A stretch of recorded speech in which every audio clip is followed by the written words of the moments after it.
when we get into reasonable accommodations, what's particularly important is that participants are made aware that they may request accommodations.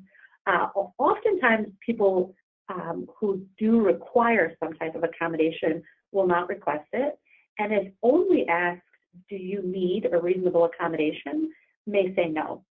And so there needs to be some engagement, particularly when it is entirely evident that someone may require some additional support, that person is approached beyond are you aware that you may ask for reasonable accommodation. It may take more of a conversation about what that could be, such as I would like to know if there are any needs of yours that have not been met in shelter in the past, or I see a need that I wonder if you would like to address, and we could talk together about what a reasonable accommodation could look like.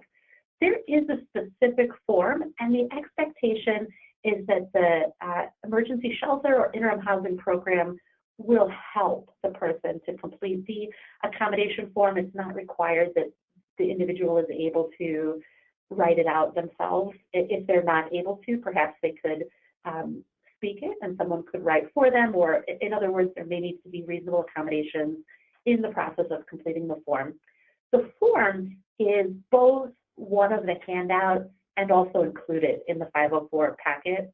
Accommodation simply asks for the date, shelter, the staff person working with the participant, and their name, and then what accommodation is requested, explain the reason this accommodation is being requested and how it will help with equal access to the program, and explain the resolution, the reason for granting the accommodation, proposing an alternative resolution, or denying the request.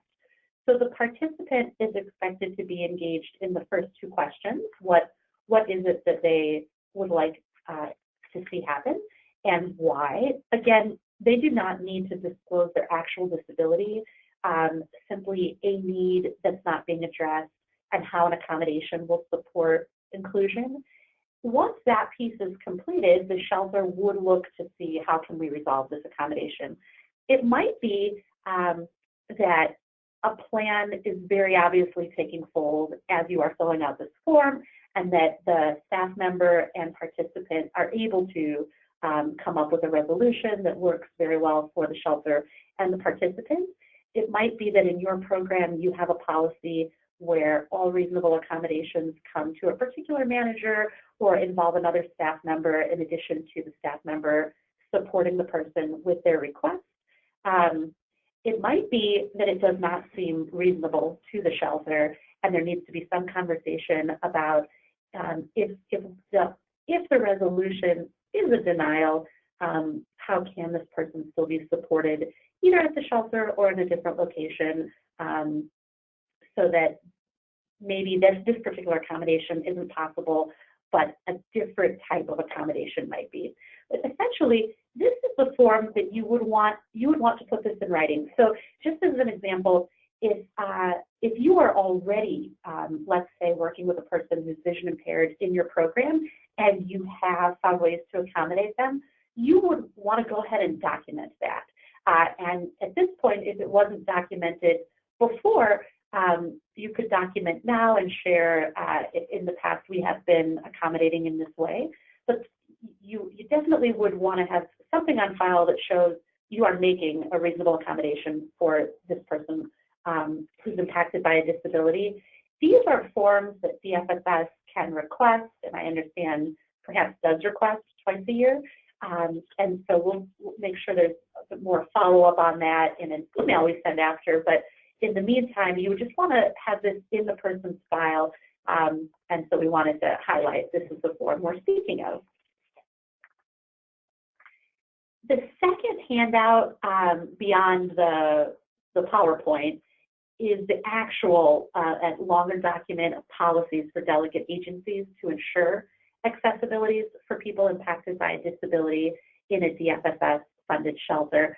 So the form that we just looked at of the reasonable accommodation was one of many helpful parts of this larger packet, and wanted to pull it out to specifically look at, but this is something that all programs should have on file and look to for a great deal of wonderful follow-up ideas, brainstorming, how to help persons, different auxiliary aids and this type of thing, along with expectations from DFSS.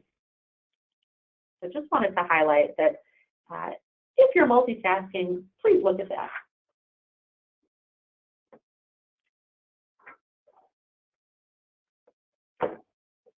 Essentially, we can go ahead and conclude on that last slide. Essentially, if we go back for just 1 second, essentially the form is submitted, the request is determined either to be reasonable or not. If it's reasonable, you've written down the resolution and you're fulfilling it. If it is not reasonable, it's important to discuss alternatives to meet the client's needs.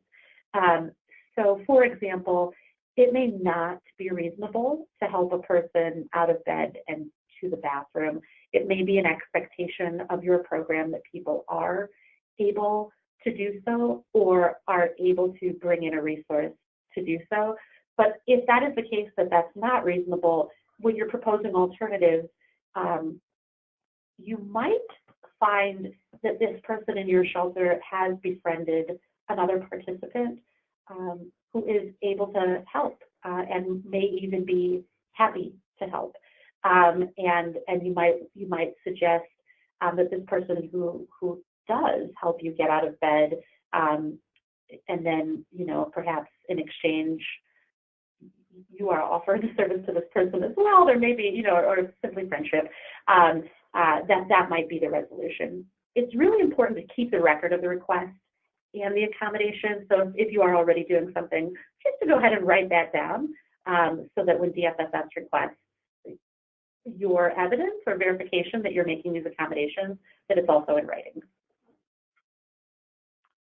This slide highlights the exact point that Stephanie mentioned in the intent of the documentation in this process.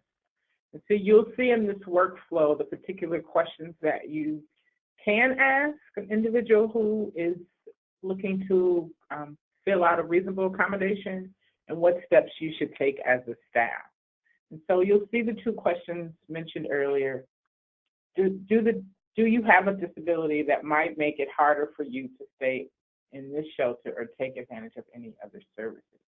And so you see what happens if the particular participant says no, the client document that the client has asked and did not indicate that any disabilities that might affect the program access.